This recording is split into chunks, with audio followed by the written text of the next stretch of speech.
আসসালামু আলাইকুম ওয়া রাহমাতুল্লাহি ওয়া বারাকাতুহু। 10 মিনিট মাদ্রাসায় আপনাকে স্বাগতম। আজ আমরা জুমার দিনের 35টি সুন্নত সম্পর্কে জানব। 1. জুমার দিন গোসল করা। যাদের উপর জুমা ফরজ তাদের জন্য এই দিনে গোসল করাকে রাসূল সাল্লাল্লাহু আলাইহি ওয়াসাল্লাম ওয়াজিব করেছেন। পরিচ্ছন্নতার অংশ হিসেবে সেদিন নখ ও গোপন চুল কাটা একটি ভালো কাজ। জুমার সালাতের জন্য সুগন্ধি ব্যবহার করা ভালো। মিসওয়াক করা, গায়ে তেল ব্যবহার করা, উত্তম পোশাক পরিধান করে জুমা আদায় করা, মুসল্লিদের ইমামের দিকে মুখ করে বসা, মনোযোগ সহ খুতবা শোনা এবং চুপ থাকা এটা ওয়াজিব। আগেভাগে মসজিদে যাওয়া, পায়ে হেঁটে মসজিদে গমন করা। জুমার দিন ফজরের নামাজে প্রথম রাকাতে সূরা সাজদা এবং দ্বিতীয় রাকাতে সূরা দাহর পাঠ করা।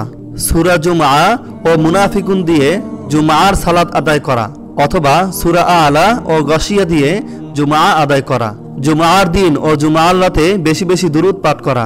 এ দিনে বেশি বেশি দোয়া করা।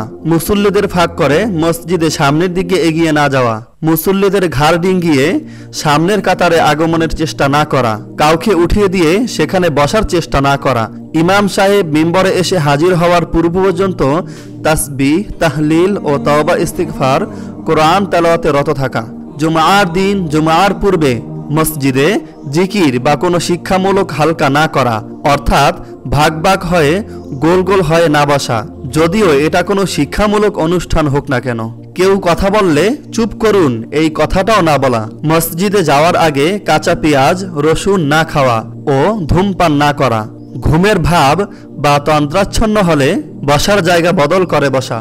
ইমামের খুতবা দেওয়া অবস্থায় দুই হাঁটু উঠিয়ে না বসা। খুতবার সময় ইমামের কাছাকাছি বসা। জান্নাতে প্রবেশের উপযুক্ত হলেও ইমাম থেকে যে ব্যক্তি দূরে বসে সে বিলম্বে জান্নাতে প্রবেশ করবে। জুমার দিন সূরা কাহাফ পড়া। এতে পাঠকের জন্য আল্লাহ তাআলা দুই জুমার মধ্যবর্তী সময়কে আলোকিত করে দেন।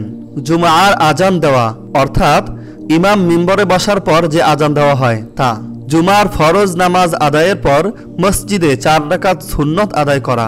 ওজর ছাড়া একই গ্রাম ও মহল্লায় একাধিক জুমা চালু না করা। আর ওজর হলো এলাকাটি খুব বড় হওয়া বা প্রচুর জনবসতি থাকা বা মসজিদ দূরে হওয়া বা মসজিদে জায়গা না পাওয়া বা কোনো ফিতনা ফাসাদের ভয় থাকা। অজু ভেঙে গেলে মসজিদ থেকে বের হয়ে যাওয়া, তারপর আবার অজু করে মসজিদে প্রবেশ করা। সালাতের জন্য কোনো একটা জায়গাকে নির্দিষ্ট করে না রাখা, যেখানে যখন জায়গা পাওয়া যায় সেখানেই সালাত আদায় করা, অর্থাৎ আগে থেকেই নামাজের বিছানা বিছিয়ে জায়গা দখল না করে রাখা, বরং যে আগে আসবে সেই আগে বসবে।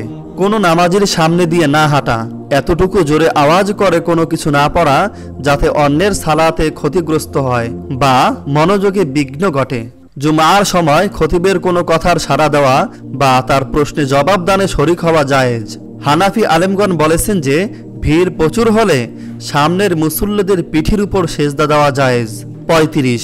যেখানে জুমার ফরজ আদায় করেছে উত্তম হলো ওই একই স্থানে সুন্নত না পড়া অথবা কোনো কথা না বলে এখান থেকে গিয়ে পরবর্তী সুন্নত সালাত আদায় করা। আল্লাহ আমাদের সবাইকে এই জুমার দিনের সুন্নতগুলি আমল করার তৌফিক দান করুক। আমিন। জাযাকাল্লাহ।